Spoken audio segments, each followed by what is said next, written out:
All right, traders, welcome to Tradecraft. This is your host, Jim Simmons, head of trading here at Tickblaze.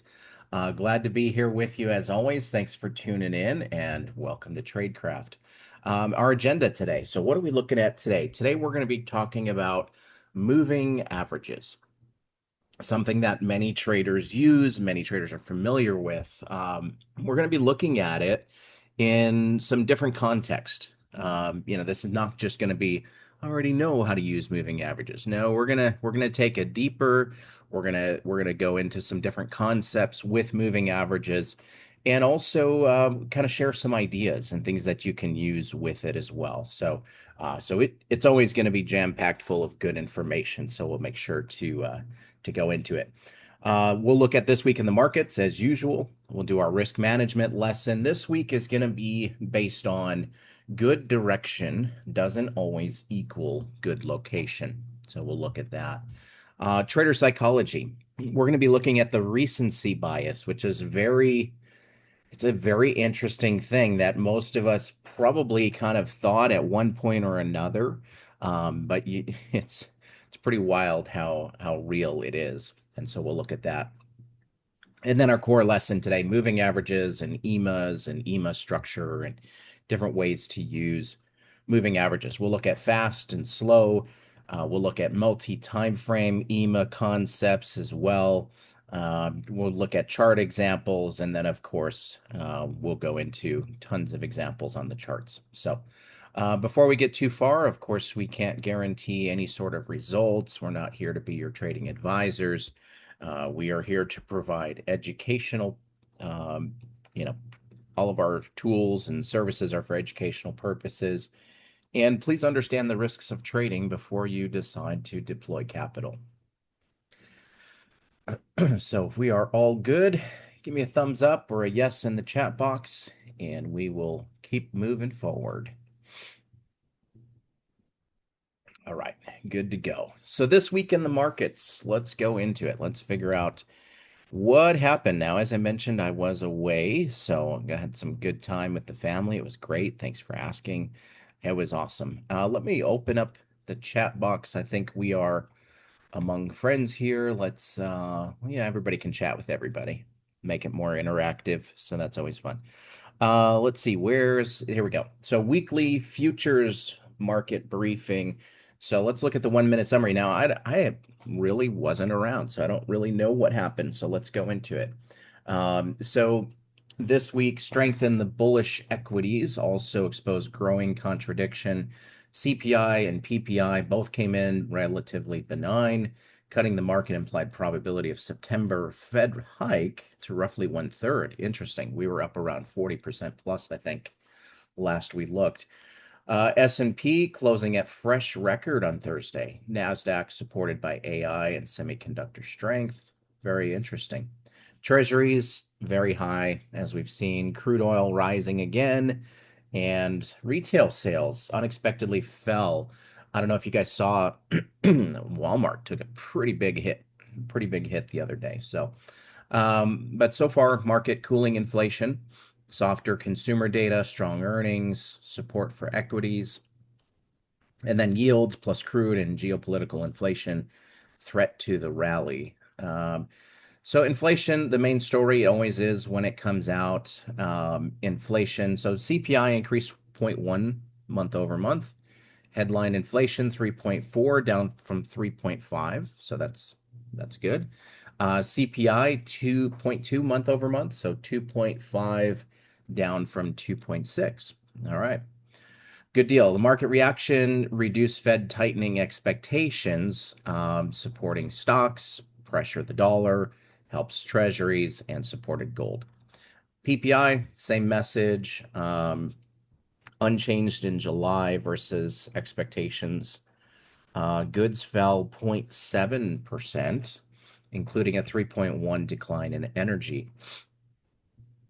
Services increased. That's probably having to do with the cost of labor goes up as as they want to get paid more with inflation, and then that causes prices to go up and so on. But year over year, 4.7 down from 5.5. That pushed implied probability of Feds holding rates steady, which is interesting. Uh, doesn't fully capture the last oil surge because the data was collected prior to the oil surge. Friday, retail sales, growth warning. Retail sales fell 0.6. I don't know if you guys saw that. Core control groups, retail sales 0.4 down.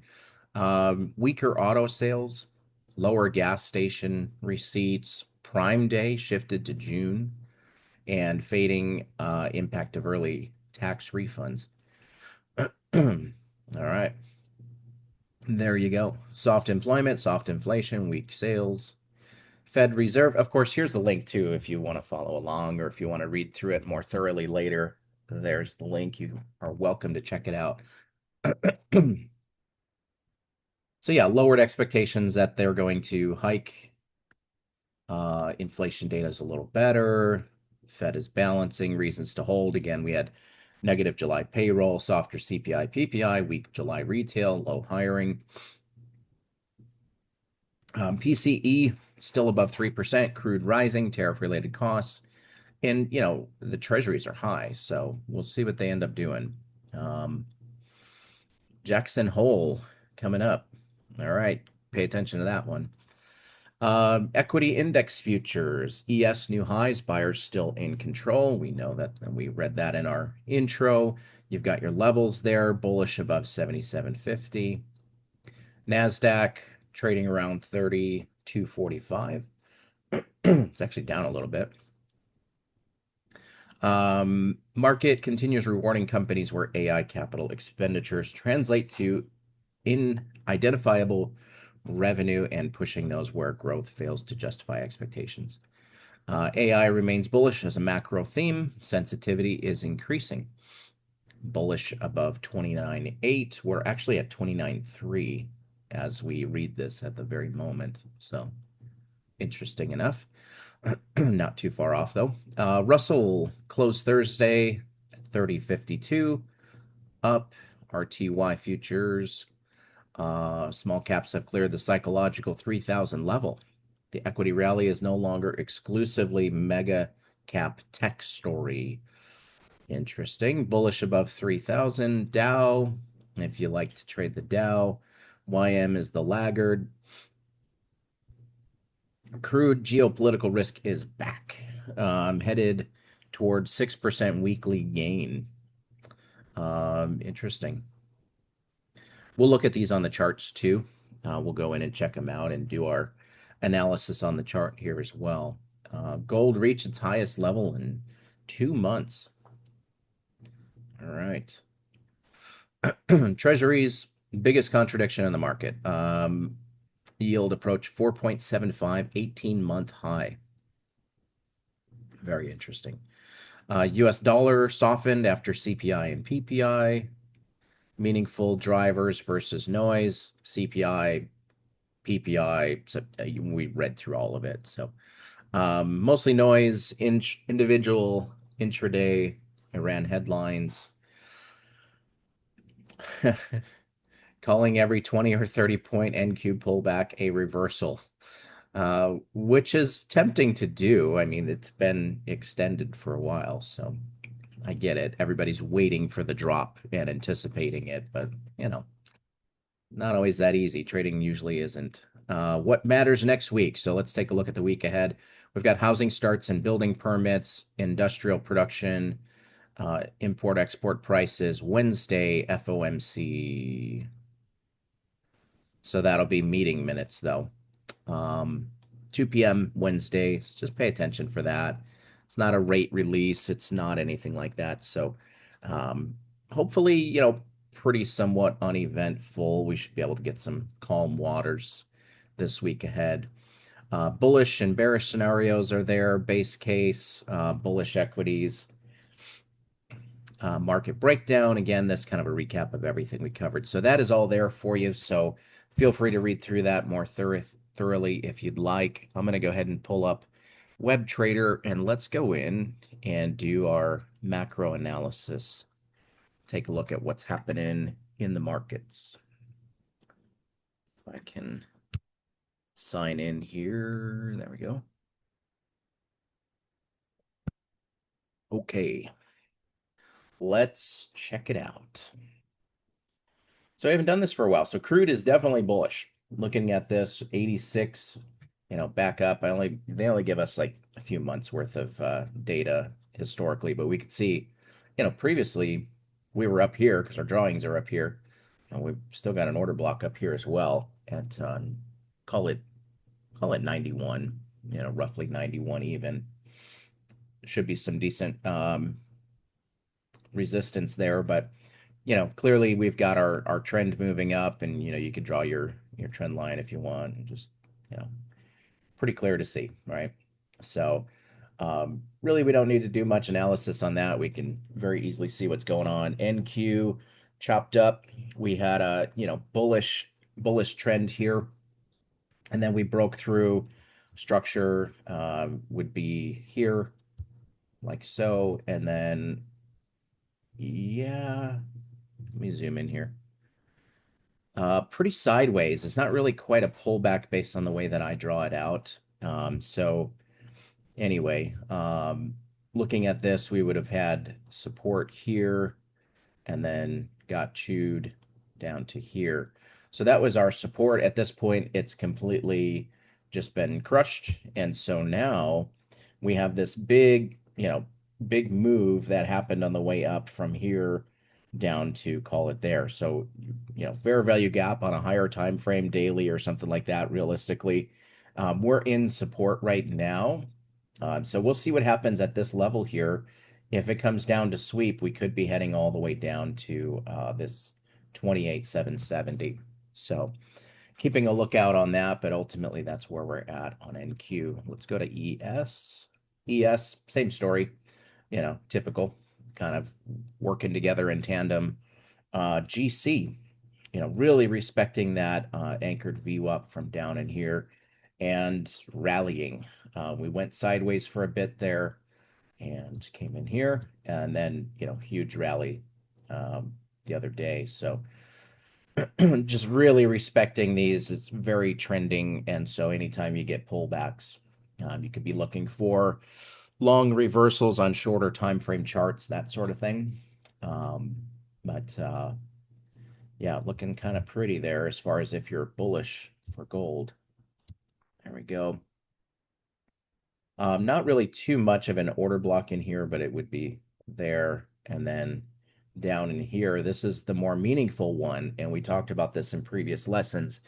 More meaningful, order block could be down here, and the reason is because of the expansion coming out of that balance, right? You look at balance versus imbalance. The balance that causes the imbalance, the stronger the imbalance, the stronger that reaction is going to be likely on support. So this level down here could be pretty strong. 4430 would be the level there. So paying attention to that. But ultimately, yeah, you've got even you could anchor another one down in here. Did that work? Yeah. Okay. So looking for support, even in here at the 4,600 level. So definitely find your bullish setups on gold in the week ahead, even, and pay a close eye on this higher time frame chart. Looks good. Crude we looked at already, and then RTY. RTY sideways, but it was bullish above the 3,000. Yeah, we got above that level, but ultimately we held, and you could see how it bounced off of that 3,000 level. If we, put this in here, there we go. There's that support. So holding support, sweeping it, kind of the same story as what we're seeing on NQ and ES, where we had that huge move up, and so we're catching some of the support down in here. Fair value gap down here. Little bit of a demand zone right here as well. You can see the rally base rally kind of thing going on there. So at this point, just because we are in a bearish trend, don't assume that it's going to remain like that. You could see resistance up in the trend line here, but yeah, still likely to make a turn here potentially. So I wouldn't call this bearish quite yet. Um, you look at the impulse, the bullish impulse has been broken, but I don't know. I think you're gonna probably see some support if it does come down any further. So anyway, there's the scoop on the higher time frames. So good stuff. Let me move this out of our way. All right, so let's talk about our risk management lesson for the week. So what we're looking at this week is good direction does not equal good location. So you can be right about the trend. You can be right about the direction and still take a bad trade because remember, every trade needs right time, right place, right direction. So if you have right direction, that's good, but you don't have all the core components. And we can look at examples of that would be, yes, you are bullish here at the highs, but does that mean a long is a good location? Not if you got long here, you know. And we always ask the question, what are you trading into? Look to the left. If you're trading bullish here, you know you're trading right into resistance right here. So that's not a good location. Also, if the market is very extended as it was here after this huge move up, another move, and you can even see it in the 4-hour chart. This candle's big. This candle's a little bit smaller, a little bit smaller, a little bit smaller. First bearish candle inside, next bearish candle, and then bam. So if you're trying to get long in these environments, pay attention to what the market is telling you. Always, the best way to kind of look at it is have the market tell you a story of what's going on in the current market context before you get too attached to your trade, which can lead to a whole host of other issues, right? Because you knew that the market was going to go up. And so because you knew that, as soon as you get stopped out, you get right back in. Or worse, you move your stop because you knew that the market was going to keep going up. It's bullish after all, so it has to stay bullish. Not quite. The market doesn't have to do anything. And just because it's bullish doesn't mean it's always going to stay bullish.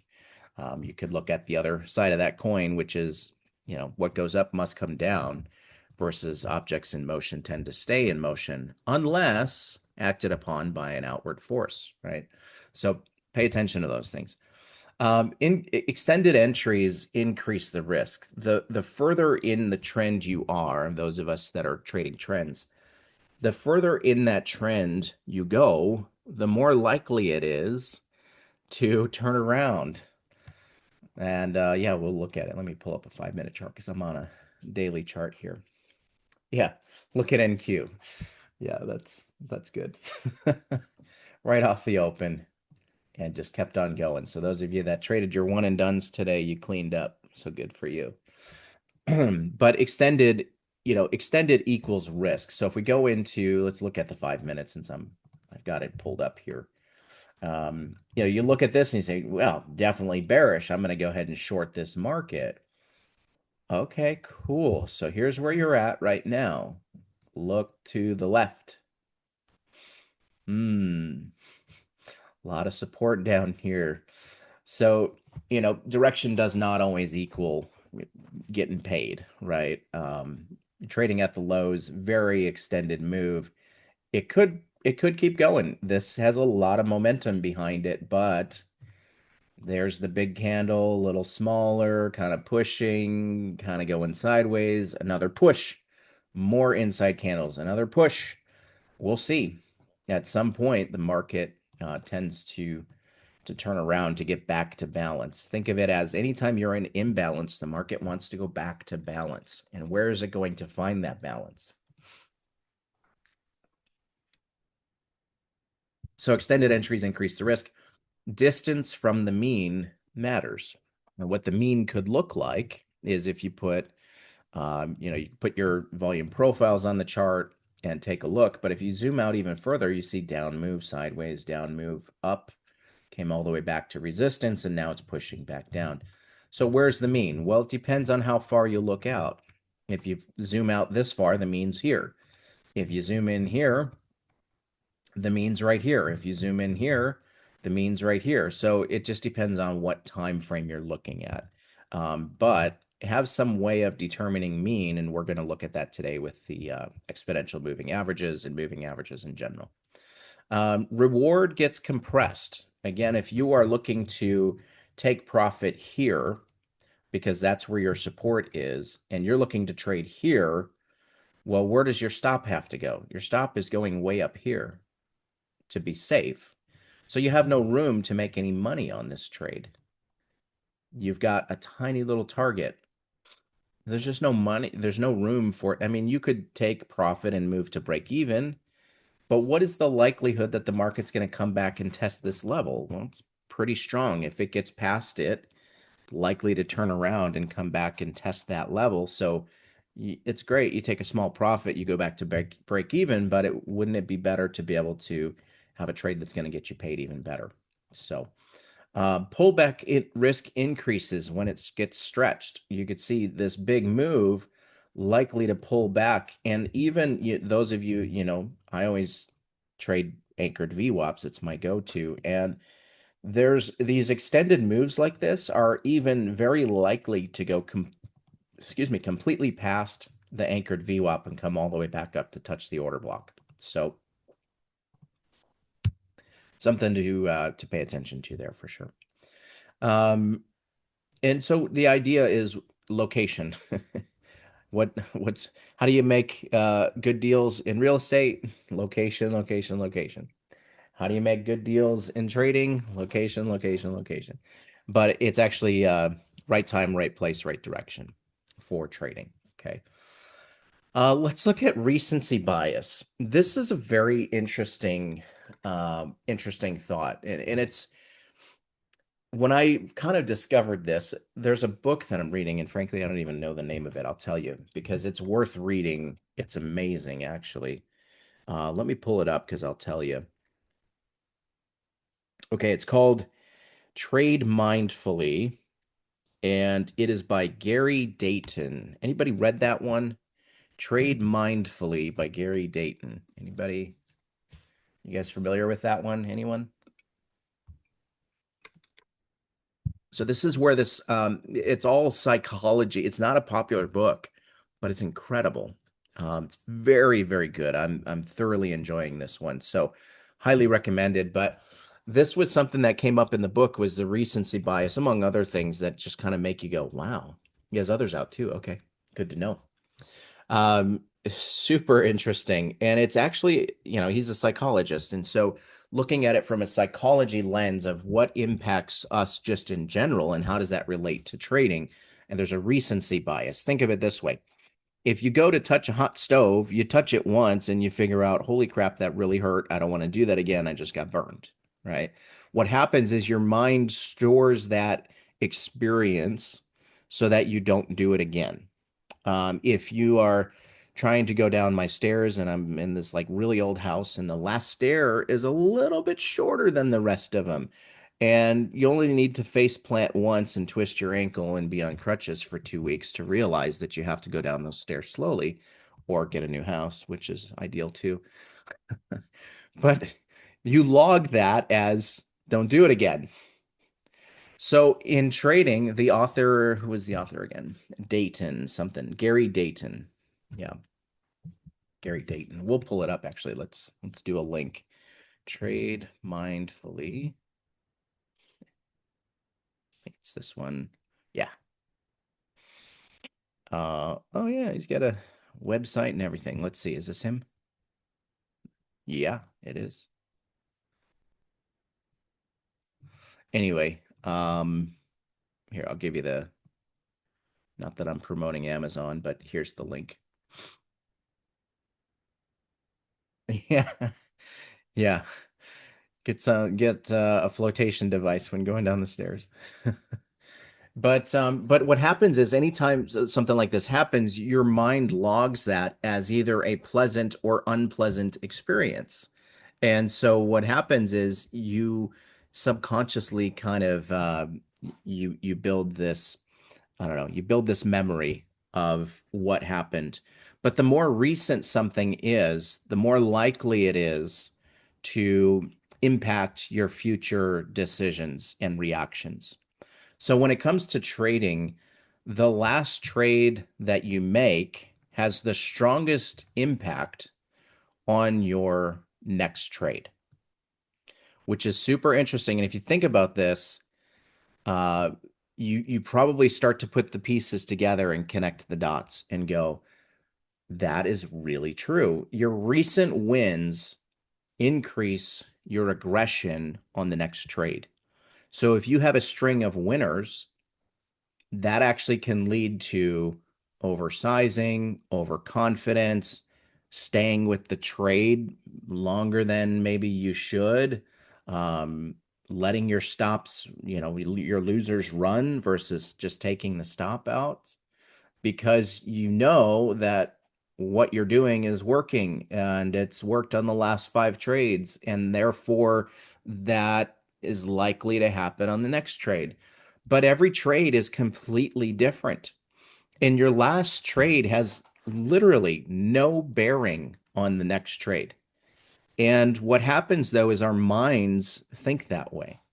Our minds are designed that way to think in a way that your recency has the strongest bias toward your next action. So you look at it on the other side of that coin, your recent losses increase your hesitation and your fear because your fear state and your fight or flight response and all these things that are ingrained into our human psychology, uh, that is going to cause increased hesitation and fear when you get into your next trade. And think about it, how whenever you've had a string of losers, how nervous are you on that next trade? Like you get into the trade and you immediately see that next trade going against you after a string of five losers. What is going through your mind? I mean, you guys tell me, and this will be fun to kind of interact here a little bit on this one. You take a string of five losers, you get into the next trade, and it immediately starts going against you. What are you thinking? Somebody chime in. You're thinking, oh, here we go again.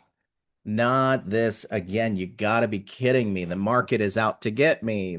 They're chasing my stops. They're time to quit trading. Get out, panic, panic, get me out of this trade.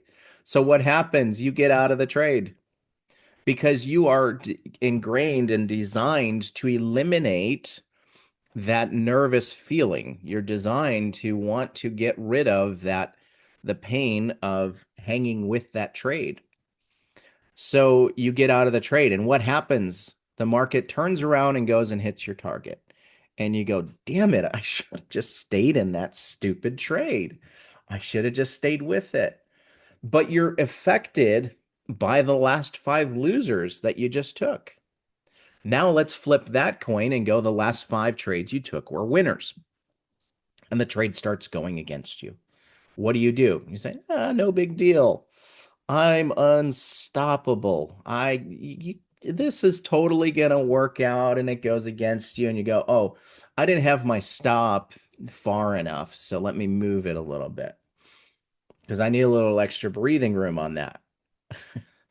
Totally different approach on that next trade when you have a string of five winners versus five losers.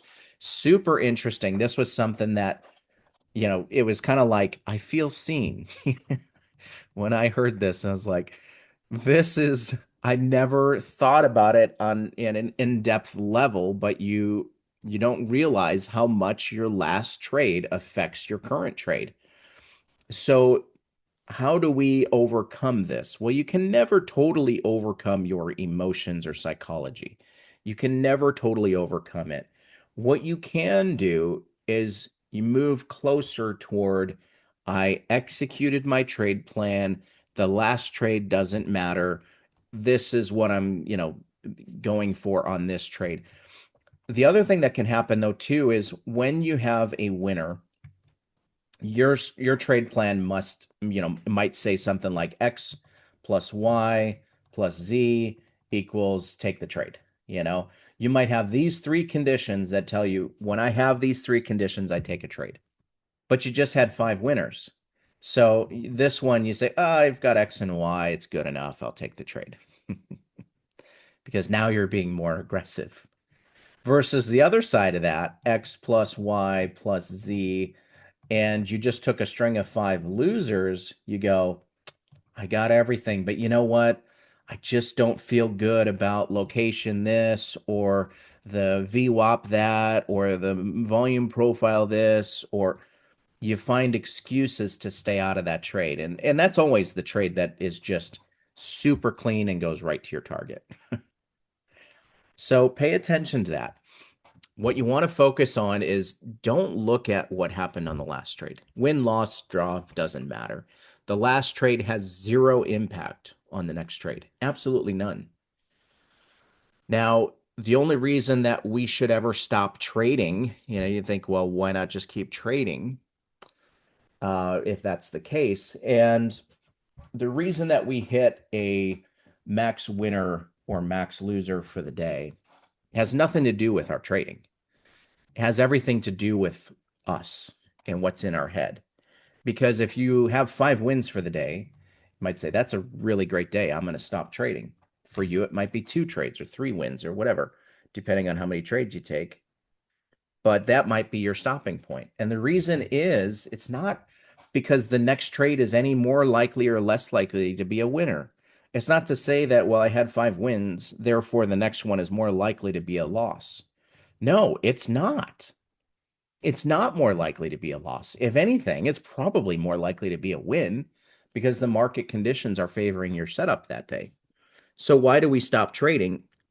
This is why.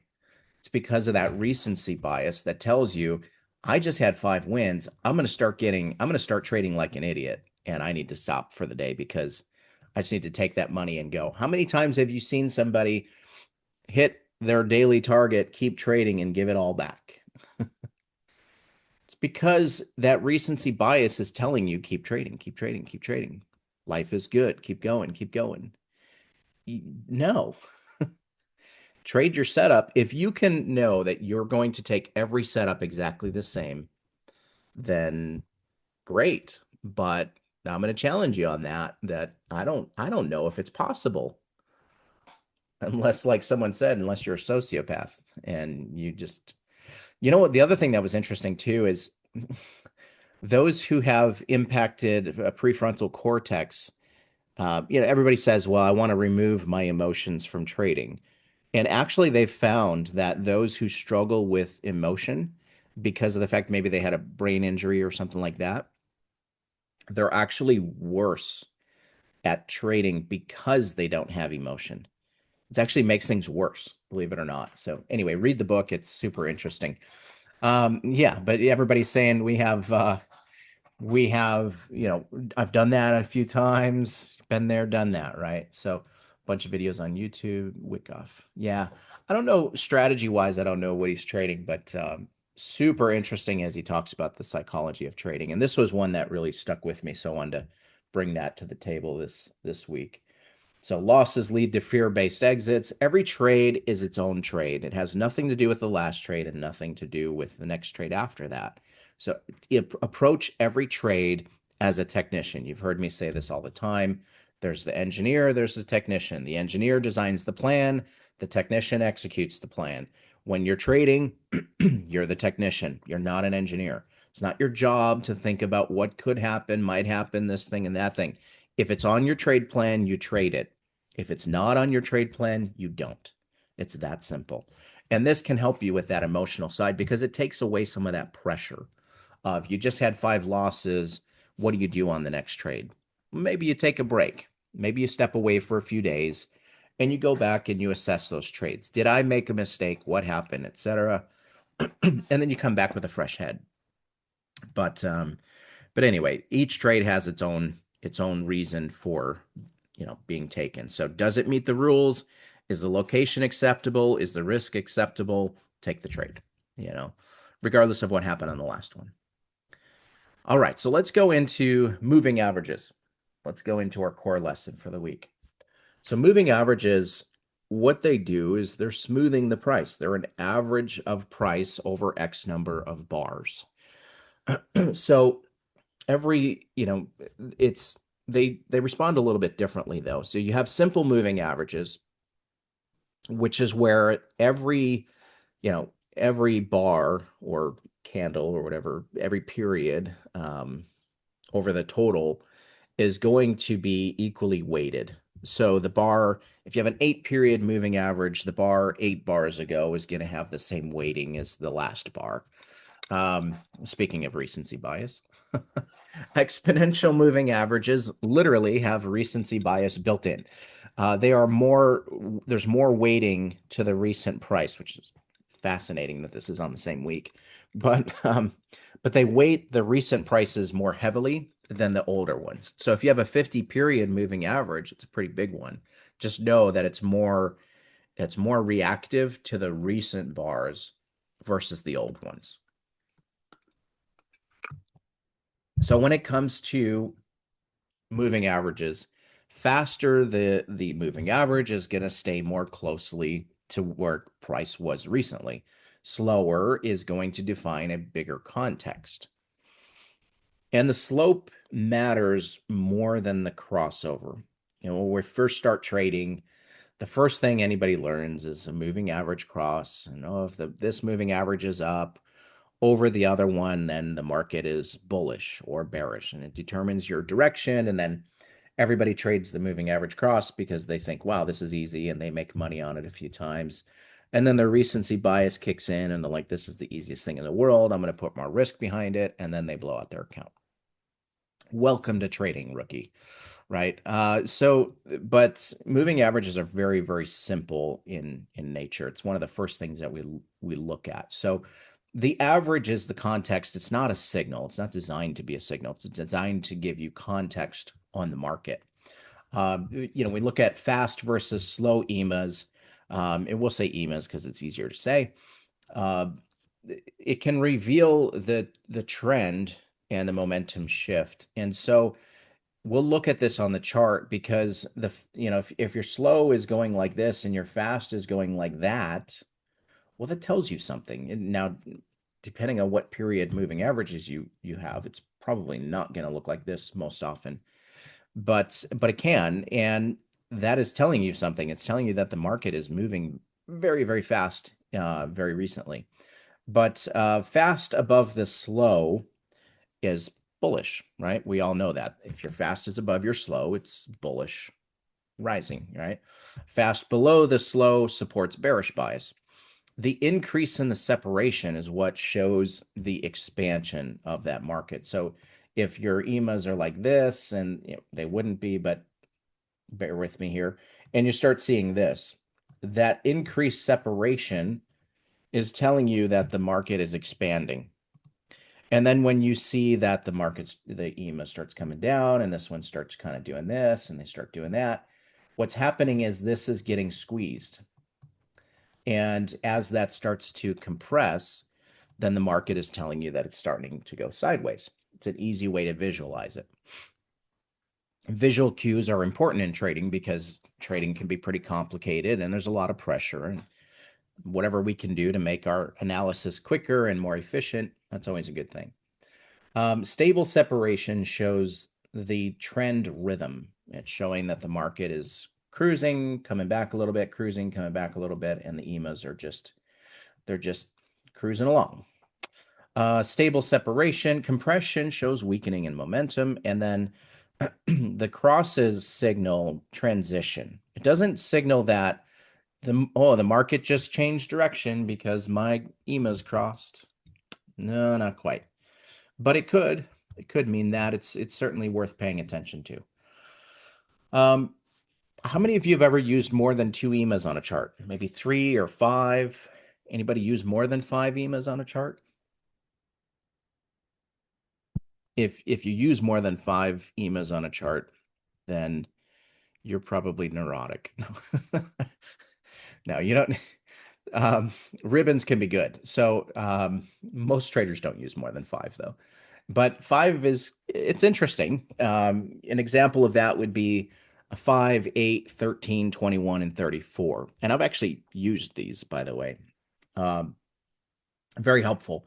If they're all stacked in order, then you have bullish trending. Cameron, I love it. Bullish trending. Bearish, if they're all stacked down, then that would be bearish, right? And obviously I'm joking on the 5 EMAs thing, guys. I just like to have fun.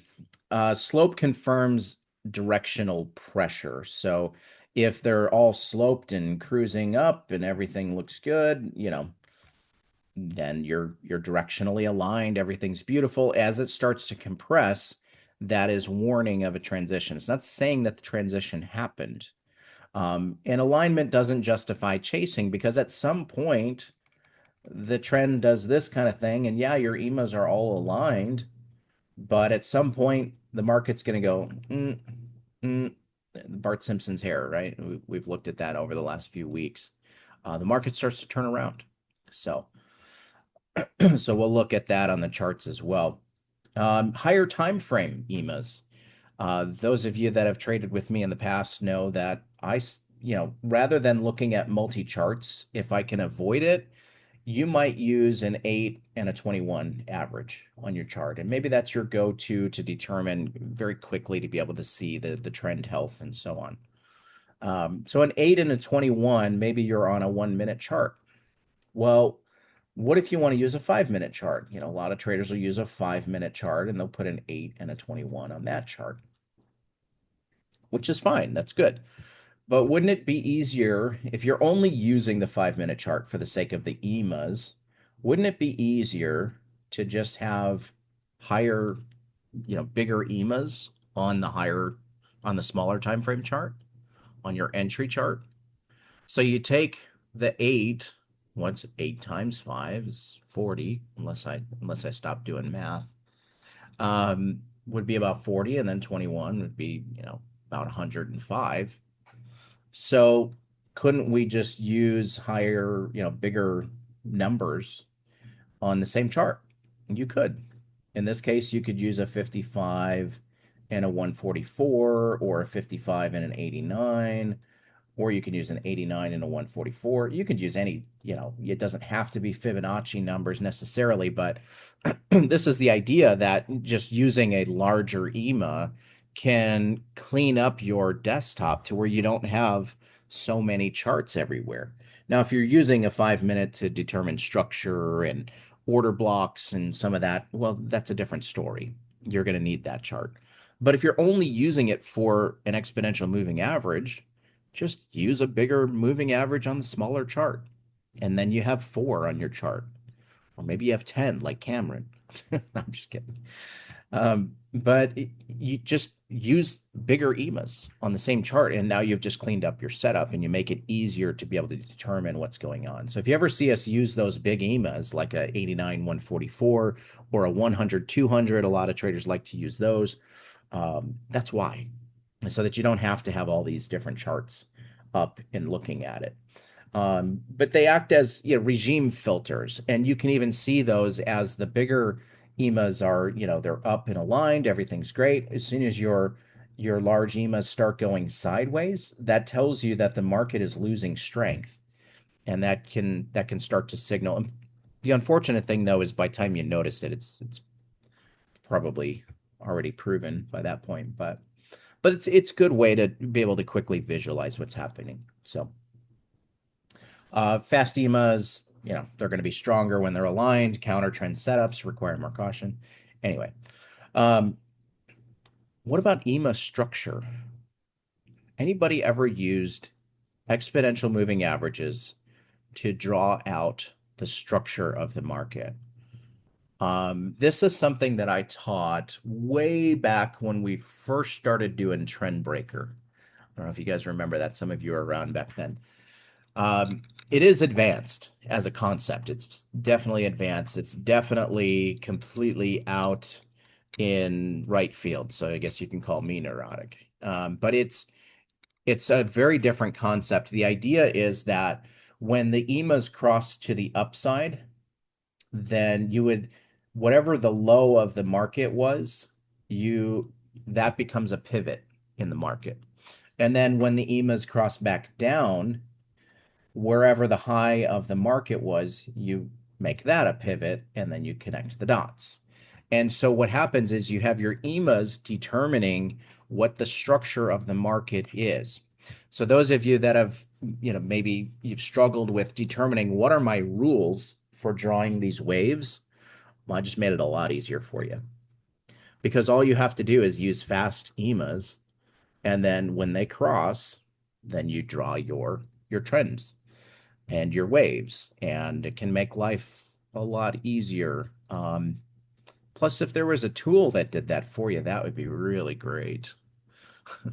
Such a tool exists, by the way. We'll look at it. So, um, another thing that we can do, though, to help us determine where we're at, um, a lot of trading can be subjective, right? When you look at is the market extended, as an example. How do you know if the market is extended? So I'm going to get some interaction from you so I can drink more of my coffee.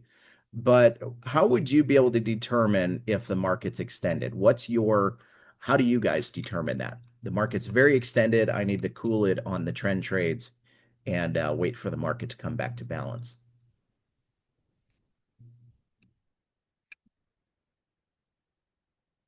Anybody have any ideas on that?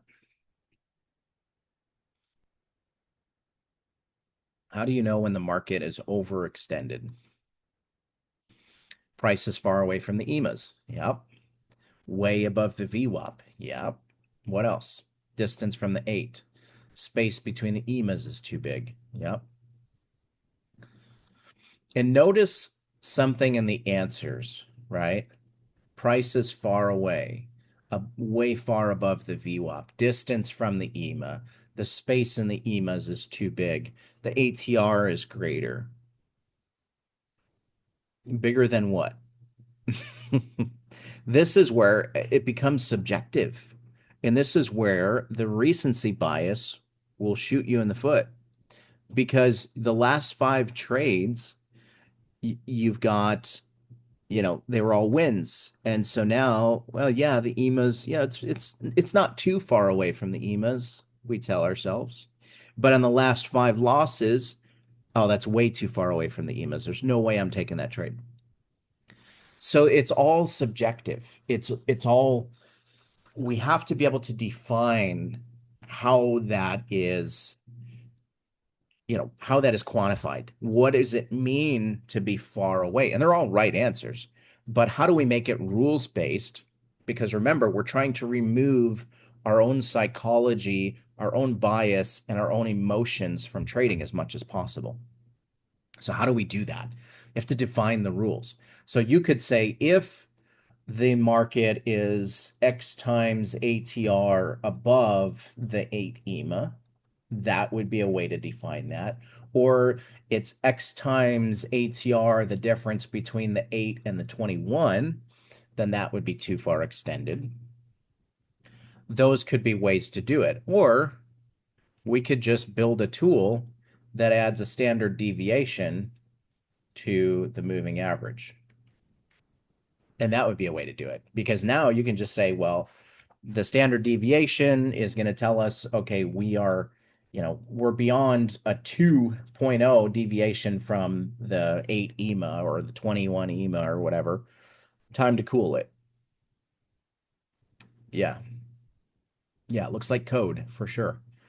Outside the three deviations of the VWAP. And that's actually exactly where my head went too, Frank. Yeah, outside the third deviation of VWAP. And that's already built into VWAP, so you don't have to do anything special. So that's an easy way to do that without having to build a tool. But we could build a standard deviation on an EMA. I'm actually planning to maybe do that, and maybe I'll just share that with the community, and you guys can take it and run with it. But the other thing that I like as the idea, probably more than that, is we have an EMA stack tool that colors the middle of the moving averages, the two. So if you put two moving averages, it'll color the difference. It's like a I don't know, an EMA channel or something like that. Yeah. But if that distance becomes a distance of greater than X ATR, then that could mean your market is extended. And if it's lower than a 1 ATR, that could mean your market is compressed. And that's an easy way to determine is the market expanding or contracting. So that would be a good way. Bollinger Bands is a great one, Daniel. Yeah, that's a great suggestion. Outside the Bollinger Bands, that's a great way to determine and actually wouldn't require any building whatsoever. Um, So you can look at, what is it, John Bollinger, right? He's got a lot of information on how to use those. Obviously, he's the one that created it. If I'm getting the name right, I believe so. So, but you could use, standard deviation, sharpshooter saying Williams, percent R works well as well. But find what works for you. Find a way to determine, are you overextended in the market? And if so, then just hold off. Because as day traders, we're not just buying every high and hanging on to it for 6 months, We don't have that luxury as day traders. We're getting in and getting out. Um, so yeah, so pay attention to those things. Find a way. You've got some different ideas now that you can take and put on your charts to look at determining if the market is overextended, because this ties back into our risk management lesson, which is, direction is not the end all be all. Location is also very important. And if you're buying an overextended market, then you could be buying into something that's going to fall like a sharp knife. So you could end up getting stung on that. So let's keep moving forward. So read the EMA, don't trade the EMA. What is the EMA telling you? Then just know what it's telling you and apply the moving average through context with structure, location, with discipline, and avoiding the recency bias. So review, your assignment for the week. Review one clean EMA trend, review one extended failed entry, and then review an EMA structure shift, and so on. So we're going to actually go to the charts, and we're going to spend some time going through some of these concepts here. So let's put some EMAs on our chart. Remember, we had these levels were drawn out, and we said, this was a prime example of looking at this level thinking, oh, yeah, let's just sell it. Look to the left. Where's your support? There's our support. It didn't make it, did it? It turned. It went the other way. It's almost like we called it. Now, we don't know what's going to happen next. We never know, but it's all about probabilities. What is the probability that this market's going to keep going down after? Anyway, you get the idea. Let's go to exponential moving average. We're going to add two of them. We've got an 8. Let's add a 21, and let's make this a different color so we can see the difference. There we go. So there's our 8 and 21. So in this environment, we could see, here's our cross. Market went up. We had increasing separation until here. So all along from here to there, we had increasing separation. And actually that separation angle stops right about here, actually. So increasing separation, well, that's your impulse. Decreasing separation, that's your pullback. Increasing a little bit, there's your next try at an impulse. Coming back together, that's your compression, that's your pullback. Increasing separation, compressing, increasing separation, compressing. You get the idea. It's all part of the trend, but ultimately it's all healthy because they never compressed so far that they were on top of each other. This one's debatable, right? And this is where you had that first sign of slowing, and we looked at structure in previous weeks, and that's an easier way to tell what the market's trying to tell you. But EMAs are quick. You can look at it and go, okay, I'm compressed here. This could be an opportunity to buy because we've already proven that the market is moving up. We came back into our balance, which is our order block. We are coming out of the order block. I've got room to the highs, and I can put my stop below the low and get in here, and that's a good risk to reward. So that's a good trade opportunity, right? On a pullback, that's a great trade opportunity. There's your order block. Market broke structure, came back down, swept through after trying to break, and maybe not a great trade, but because it didn't really extend beyond this. But anyway, came back to support, grabbed support, pushed, and then there's our next push. And we have a pullback, and where does it pull back into? Ultimately, there's your order block, which is kind of big, but it came back in, compressed for a while, and then you had your move, and by that point, it's too far gone. Anyway, have the market tell the story. If you have expanding EMAs, that's probably an impulse. Expanding EMAs, definitely an impulse. As they start to squeeze together, there's your pullback. Is this a good opportunity to sell? Yeah, why not? I mean, if you're looking to trade short, trading the trend short, you've got coming into VWAPs, you had a push. There's your big impulse. There's your pullback. There's your next impulse. At this point, your extension beyond the low, this is more of a structure concept, but the extension, it didn't extend very far. And so when you're looking at this, you could see the expansion, but then you see it start to contract. And then just look at what the market's telling you. The EMAs are coming back together. The channel's getting smaller. This is getting compressed. I need to see confirmation that it's going to go back down if I'm going to get in, right? So there's an idea of two EMAs. What I want to look at now, let me change this to a 5 and see what this looks like. Yeah, there we go. So the other idea that we talked about was using the EMAs to determine what the waves are. So here's your cross. There's the low before the cross. If we go back to the previous cross happened here, there's the high before that cross. It kind of crossed up and down, but we'll go with it. The last time it crossed down, the high was here. There's your cross. And what we do that low because it crossed up momentarily. So now what we do is we just connect the dots like so, like so, like that. Where's our next one? The high is here. Does it cross? Yep, crosses here. There's the low, crosses back up. There's the high.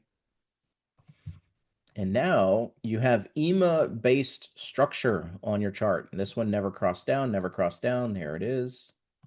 Cross down. There it is. Like so. Very easy way to plot out your structure. And there's your up move. And so if you're drawing this in, now granted, if you're on a 1 minute or a fast tick chart, you're probably not going to do this because it's going to be way too fast. But if you're on a 5-minute chart or something like that, you could absolutely do this. And it's easy enough to do that. And so now you're using your EMAs to help you determine what those waves are and where you're at in the context. And clearly, we had, if you look at now just the structure itself and just the waves, we had a down move, came up, broke structure here, came back, higher low retest. This is one of my favorite, absolute favorite setups. When you've got a downtrend, break, higher low retest, push.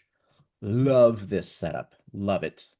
There's your trade 1, there's your trade 2, there's your trade 3. Clockwork. So easy to trade those. Love it. Anyway, that's a different story for a different time. But using these to determine your waves can really be an easy way to be, plotting these out and to determine where you're at in the trend. So looking at it like this versus like that, what's easier? It's a whole lot easier to see where you're at in the market context with those zigzags on there. So very cool. Let's look at some of the other tools that were mentioned as well to determine are you far extended. First off, is this far extended? Let's change this back to a 21. Is this market far extended? And at what point do we determine that the market is far extended? This one very far away from our 8. So this was one of the answers. If it's really far from the 8, it's very extended. Yes. What happens? It comes back. Traders like to use touches off of the EMAs. I don't have a problem with that. Just know that you probably want more than that to signal your entry. Because the market does not necessarily respect the EMAs. It's just respecting the area. So keeping that in mind. So this one was far extended, came back, touched, extended a little bit, but now notice what happens. Touching the EMA, extending past the EMA. As soon as you see that the market's starting to go past the EMA, that can tell you something. It tells you're in either a deep pullback or the market's losing strength to the downside, right? So that's another way you can look at that. What about, let's go back to other examples. Is that overextended? Maybe until it comes back to tag, and then you look for a trade off of that after it's extended. But how do we make this rules based? That's what we're looking at. So let's look at percent Williams R if we have it. Yeah, there we go. Let's see what this looks like. So this one, I don't love it. I don't love it personally. That's just my own quick analysis of it. But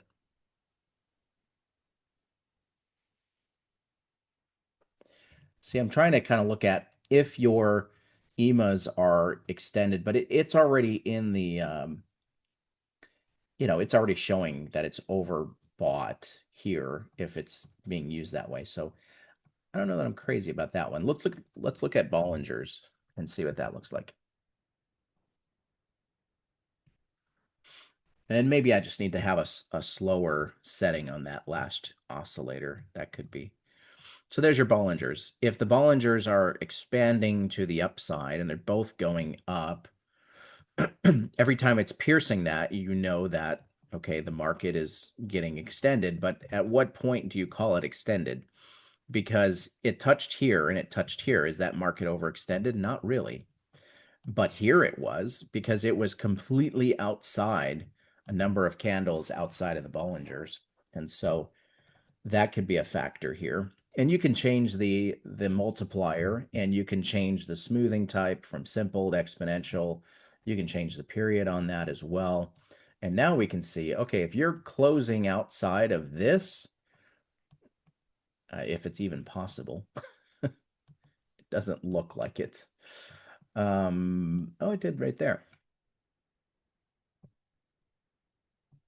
There you go. I mean, the whole chart, it did not push beyond this. And then this one here pushed way beyond it. So that could be a good one. The Bollinger. Let's go to a 2. Yeah. Beyond the 2 might be a good one. But even these, like some of these, I would not consider this overextended by any means. Yeah, it's going to pull back, but I don't know. I might, this one, yeah, for sure. I might build out the standard deviations on an EMA and see what that looks like. See if that's something that's interesting to check out. But yeah, still pretty subjective, right? Let's add a VWAP on here. This is a good way to do this, actually. It's probably my favorite if I'm, my own bias. So you've got deviations built into this, and you can say, do you want to see them? We'll just set them to true. That looks good. There we go. This makes a lot more sense to me. However, you have to look at it this way as well, is that, we talked about mean reversion and coming back to the mean. The mean is the VWAP itself. And so we can see that we get to that third deviation, comes back to VWAP. We get to the third deviation, did not come back to VWAP. It only came back to the first deviation. Then it never quite made it back up to the high of the third. And then it came back and came all the way through. So it is good as a context for sure, is how far away from the mean are you? But that it kind of presents a problem in a sense too, because in this case, would we not want to take a bullish trade because we're in the third deviation? Not necessarily. We could totally take a trade here. We have a break of structure. We're hitting new highs. We're coming back to test VWAP. Absolutely, we could take something like that. Uh, so it's not as easy as just saying, well, we're in the third, so I can't trade anything because it's too far extended. But on this one, it never made it to the third and it was too far extended. So VWAP is a good context of knowing where the mean is, but not necessarily that it's going to stop, expanding or so on. But it can be a good context tool for sure. So good stuff. Good stuff. Let's look at a couple tools that we've built, that I've built, I guess. Me and AI built. Let's go that way. So here's our EMA zone. Let's do an 8 and a 21.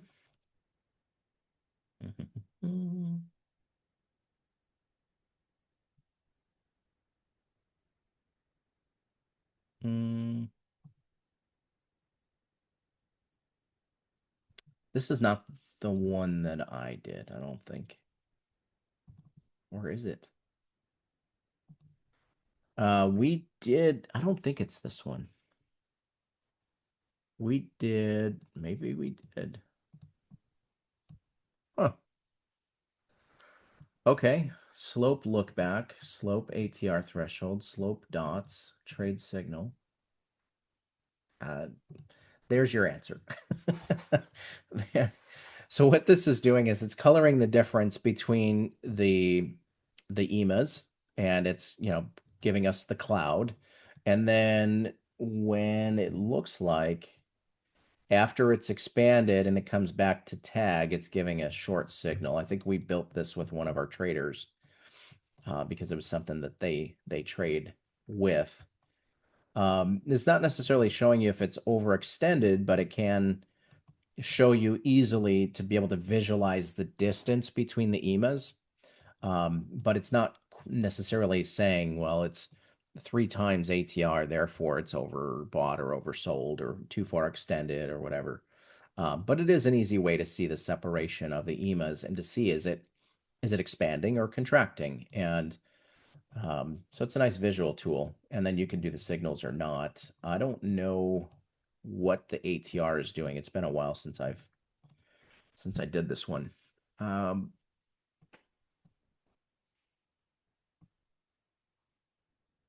Interesting. I'll have to look into this. Slope ATR, slope dot offset. See, I don't see any slope type of signals. Oh, there we go. Let's try that. Haha. Interesting. Hmm.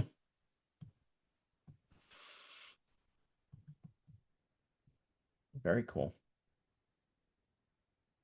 So, and once it starts to squeeze enough, then you stop getting these dots. That's interesting. But then you had it here, so I don't know. I'll have to mess with this one. Anyway, there's one that you can see. And those of you that have the AI indicator lab that we did, you'll have these indicators. And anyone who has the Alpha Trading Syndicate, you'll have these indicators as well. They're in the AI indicator lab. So if you have the ATS, you'll have it as well. Let's look at this one. This one's pretty fun. So this is the 5 EMA stack, the ribbon, if you will. But instead of coloring between the EMAs, it just colors the whole background. That way you don't have to have all the EMAs on your chart. You can just turn these off and just have the background if you want. And when they're all stacked and aligned, it's green. When they're all stacked and aligned, it's red. And these are fun to trade because when they change from green to red, you can anchor a VWAP and then take trades off of that. Which, by the way, it works really well in Heiken Ashi bars. Hint, hint, wink, wink. So that can be a fun way to trade with the EMAs. Let's go to one more and look at the EMA swing structure.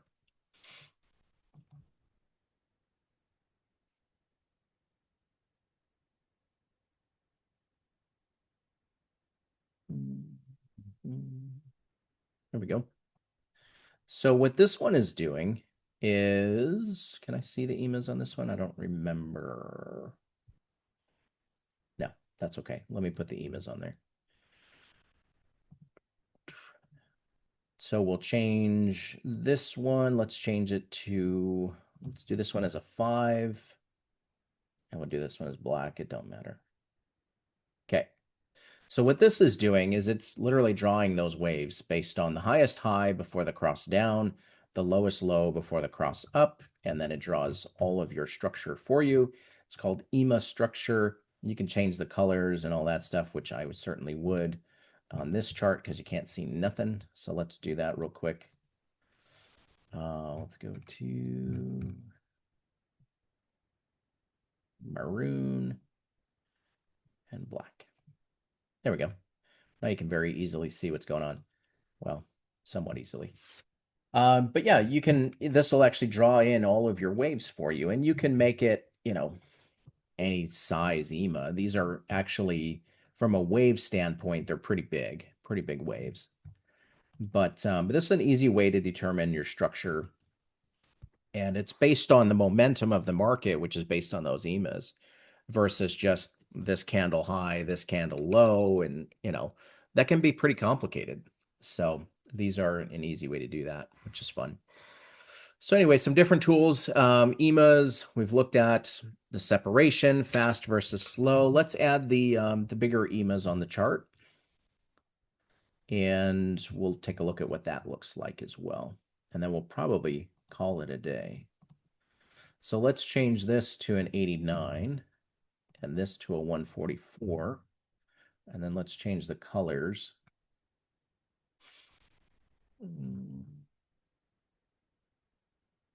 Let's do that and that. There we go. So now we have bigger picture context on the chart. We can very clearly see now that when we got below this EMA, and you can even come back into this one, and you can see we're very, very bearish. We have separation from the higher time frame EMAs, which is just bigger EMAs. This is 89 and 144.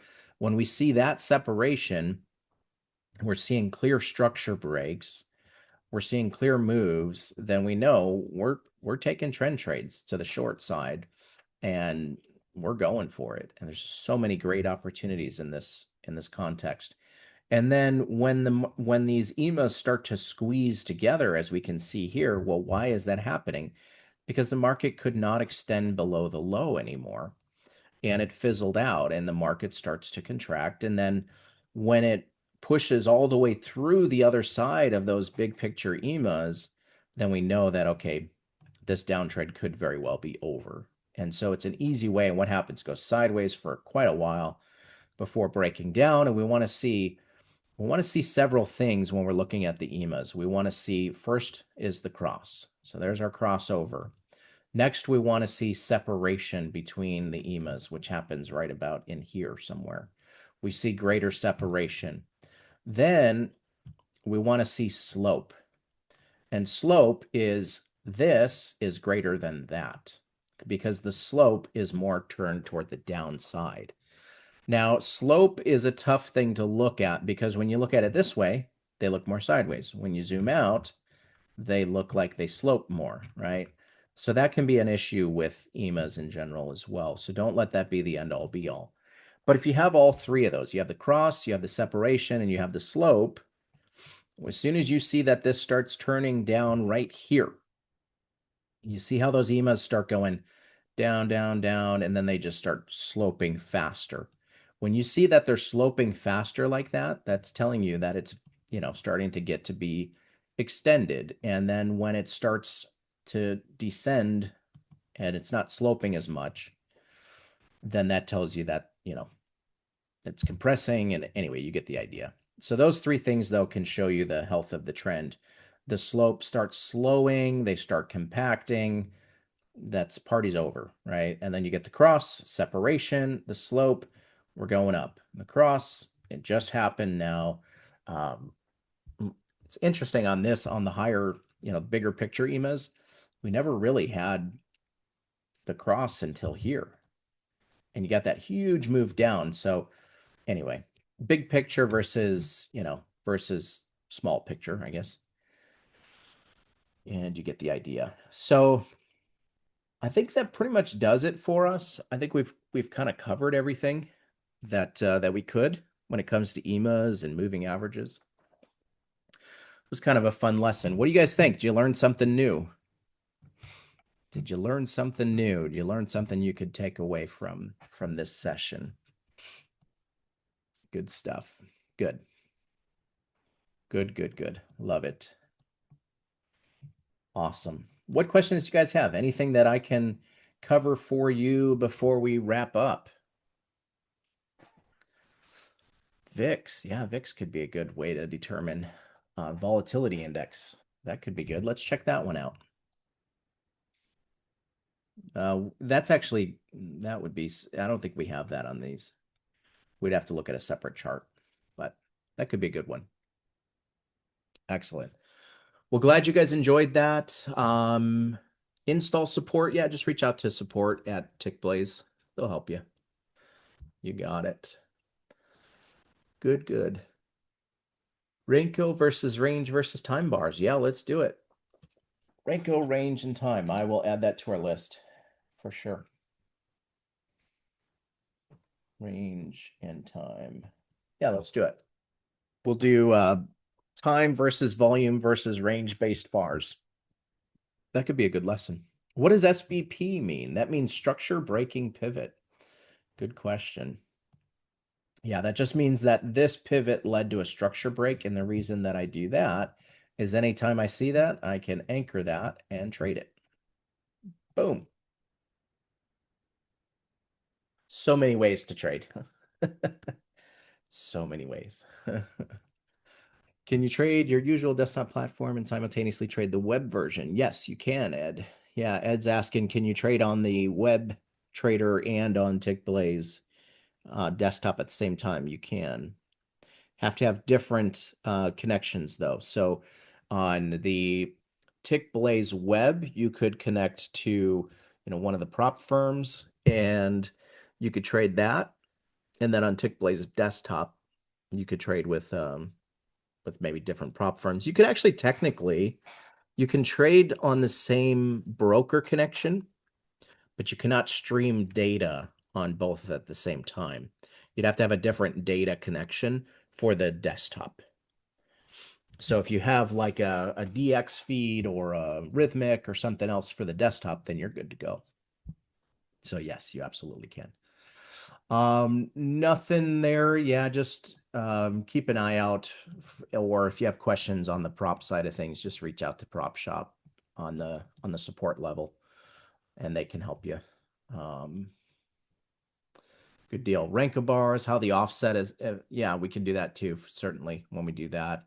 Range bars, trading levels, overnight highs, lows, GEX. I'm not a huge levels trader.